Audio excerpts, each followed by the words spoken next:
শিক্ষিকা ও একজন সঙ্গীত সাধিকা, সাহিত্যপ্রেমী মানুষ, জন্মসূত্রে উত্তর 24 পরগনার খড়দহের বাসিন্দা ও বর্তমানে বিবাহ সূত্রে হাওড়ার সাঁতরাগাছি অঞ্চলের বর্তমান বাসিন্দা। শৈশব থেকে সাহিত্যের প্রতি অনুরাগ ও ভালোবাসা থেকে মূলত সাহিত্য জগতে আগ্রহ।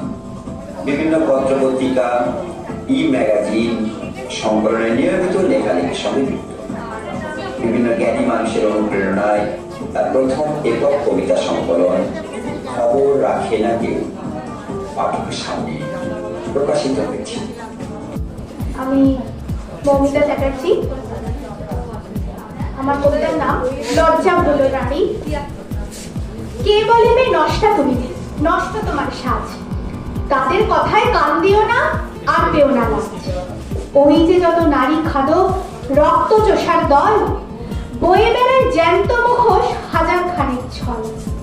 তুমি না হয় ভুল করেছ বিশ্বাসী পা ফেলে, সুধার পাত্র ভ্রান্তি দোষে গরল নিলে তুলে।